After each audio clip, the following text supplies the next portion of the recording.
What do the names Purdy, Russ, Baker, Watson, and Love all have in common? All 5 of these dudes need to prove a whole lot. If you're someone that believes that one of the best parts of the NFL is its storylines, then you're gonna wanna keep watching, because we're gonna be discussing that in depth, and I'm gonna rank these dudes and tell you why I'm still uncertain. I'm gonna discuss all of the questions that I still have even after week 1, and we're gonna rank them 1 to 5 based on the sense of urgency of their organization as well as their career. Listen, you and I can argue all day long about which order these quarterbacks belong in, but what is not arguable is that these 5 need to be on the list. Starting with number 5, Jordan Love. This is the guy who caused all of the Aaron Rodgers drama in Green Bay.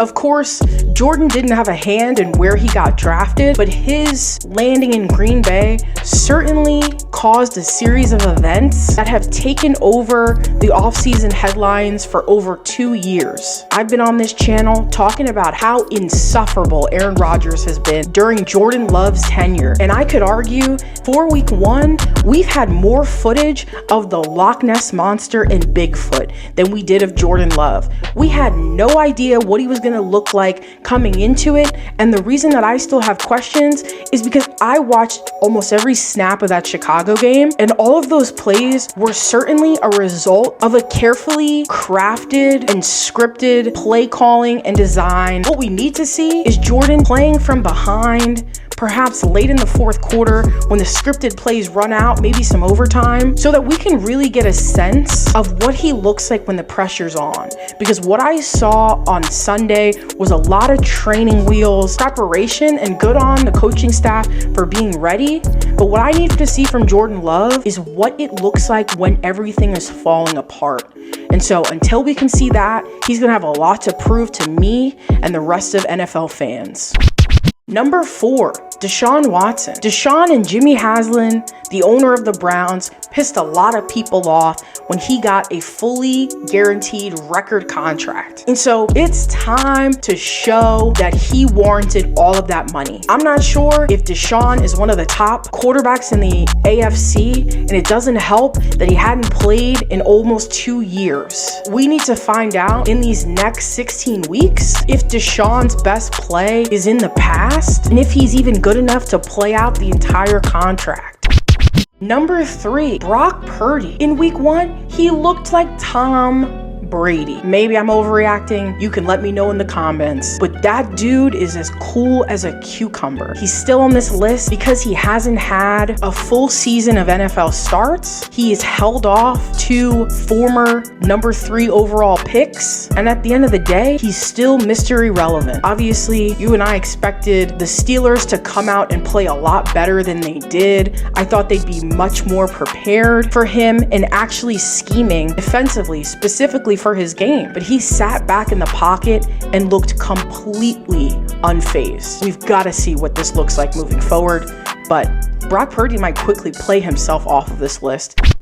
Number 2, Baker Mayfield. Whether we agree that he should or should not have been the number 1 overall pick, at the end of the day, he still was. And so there's a certain level of play that's going to be expected from him regardless of how many chances he gets in the NFL. I believe this is his 4th team that he's been on in about 12 months.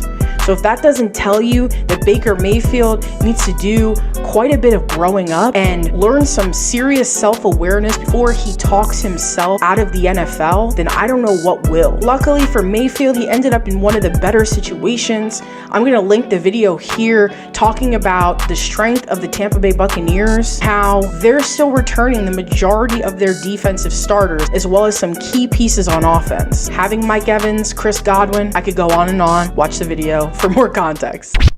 And number 1, Russell Wilson. Russ makes number 1 on this list because he's got a lot of narratives that have been in place the entirety of his career.